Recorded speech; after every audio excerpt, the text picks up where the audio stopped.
ஒரு மர்மமான உலோக கருப்பு நிற கல். அது என்னென்ன விதமான மர்மத்தை எல்லாம் அவிழ்த்து விடுது அப்படிங்கிறது தான் படம். இது ஒரு சர்வைவல் சயின்ஸ் ஃபிக்ஷன். ஸோ இந்த படத்தினுடைய கதைக்கு போகிறதுக்கு முன்னாடி நம்ம சேனலை சப்ஸ்கிரைப் பண்ணுங்க. கதை இதோ. அபி, பெத் ரெண்டு பேரும் சகோதரிகள். பெத்துக்கு கேன்சர் இருக்கு. ரொம்பவும் சீரியஸான நிலைமையில இருக்காங்க. அபி ஒரு புவியியல் ஆராய்ச்சியாளர். இவங்க ஜார்ஜியாவில் யுரேனியம் சுரங்கத்தில் ஒர்க் பண்ணிட்டு இருக்காங்க ஒரு ஆராய்ச்சியாளரா. அக்கா ஒரு மோசமான நிலைமையில இருக்கிறப்ப அவங்க உயிரை எப்படியா ஒன்று காப்பாற்றிடணும் அப்படிங்கிறதுக்காக பணம் திரட்டுறதுக்காக அவங்க வேலை செய்துட்டு இருக்கக்கூடிய அந்த சுரங்க மலைப்பகுதியில் வேற ஏதாவது ஒரு புதுமையான கற்கள் தென்படுதா அப்படிங்கிற சர்ச்சிங்கில் ஈடுபட்டு இருக்காங்க. அப்படி அவங்களுக்கு ஒரு உலோக கருப்பு நிற கல் ஒன்று கையில் மாட்டுது. இதே நேரத்தில் அக்கா ரொம்ப சீரியஸாக இருக்காங்க. நீ கிளம்பி வா அப்படின்னு அவங்க அப்பா கூப்பிட அந்த மலைத்தொடரில் இருந்து ஹெலிகாப்டர் மூலிமா கிளம்பி போகிறாங்க. போயிட்டு இருக்க நேரத்திலேயே மழை வந்துட்டு இருக்கு, காற்றும் அடிச்சிட்டு இருக்கு. அதே வேளையில் நம்ம இந்த இன்ஃபினிட்டியோட லோகோ இருக்கு இல்லையா, அந்த மாதிரி வானத்தில் மிக அதிகமான பறவைகள் ஒன்று கூடி வளைஞ்சு நெளிஞ்சு பறந்துட்டு இருக்கிறப்ப இந்த ஹெலிகாப்டரை தாண்டி போகுது. அதை வேடிக்கை பார்த்துட்டு இருக்கிறப்பயே ஹெலிகாப்டர் விபத்துக்கு உள்ளாகி கூட வந்த பைலட்டும் இறந்துடுறாங்க. அபி மட்டும் பொழைச்சிக்கிறாங்க. எப்படியாவது இங்கேருந்து கிளம்பி போயாகணும் அப்படிங்கிறது இவங்களுடைய எண்ணம். ஸோ இவங்களுக்கு தேவையான பொருட்களை ஹெலிகாப்டரில் இருக்கக்கூடியதை எடுத்துக்கிறாங்க. வாக்கி டாக்கியும் எடுத்துக்கிறாங்க. குறிப்பாக திசை காட்டி வழியாக மேப்பையும் பயன்படுத்தி இருக்கக்கூடிய இடத்துல இருந்து நகர்பகுதி எங்கே வருது அப்படிங்கிறத கண்டறிஞ்சுக்கிட்டு நடக்க ஆரம்பிக்கிறாங்க. ஒரு கட்டத்தில் வாக்கி டாக்கியில் ஜான் அப்படிங்கிற குரல் ஒன்று வருது. நான் உங்களுக்கு வழி சொல்கிறேன் அப்படிங்க. ஒவ்வொரு வழியாக கடந்து போகிறாங்க. அதுவும் ஊசி இலை காடுகளை தாண்டணும், பனிமலையை தாண்டணும், உறைஞ்சி கிடக்கக்கூடிய பனி ஆற்றையும் தாண்டி போகணும். அப்போ தான் நீ என்கிட்ட வந்து சேர முடியும் அப்படின்னு ஜான் சொல்கிறாரு. இது எல்லாத்தையும் கேட்டுக்கிட்டு நடக்க ஆரம்பிக்கிறாங்க.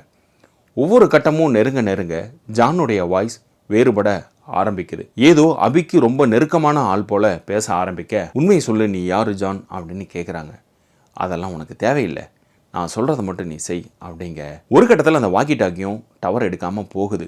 ஸோ எப்படியோ ஒன்று மேலே வந்தாகணும் அப்படிங்கிறதுக்காக கஷ்டப்பட்டு மலையோட முகட்டுக்கு வந்து நிற்கிறாங்க.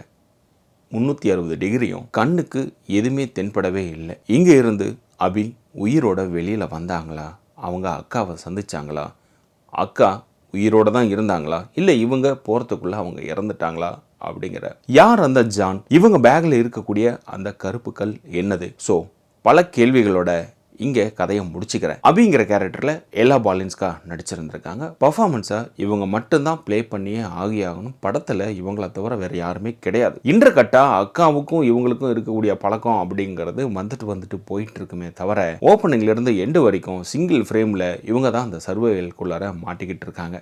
ஸோ பர்ஃபார்மன்ஸை எல்லா விதத்துலையும் வெளிப்படுத்தி ஆகணும். அதை நல்லாவே பண்ணியிருந்துருக்காங்க. அதே போல் இந்த ஜான்னு வரக்கூடிய கேரக்டர் வாய்ஸ் இருக்கு இல்லையா, அவர் யார் அப்படிங்கிற ஒரு கியூரியாசிட்டி ஒன்று கிரியேட் ஆகிட்டு இருக்கும். அதை கிரியேட்டிவாக டைரக்டர் ஒரு நாட்டு ஒன்று உள்ளே வச்சுருக்காரு. அந்த கருப்பு கல்லுக்கும் அந்த வாய்ஸுக்கும் ஒரு கனெக்ட் பண்ணக்கூடிய விதம் அப்படிங்கிறதா அந்த சயின்ஸ் ஃபிக்ஷன். இதையெல்லாம் தாண்டி இந்த படத்தை பயப்படுத்துறதுக்கும் அழகையிலாக காட்டுறதுக்கும் சர்வைவல் மூவி தான்ப்பா இது அப்படின்னு நம்ப வைக்கிறதுக்கும் சினிமாட்டோகிராஃபி தான் இதனுடைய பெஸ்ட்.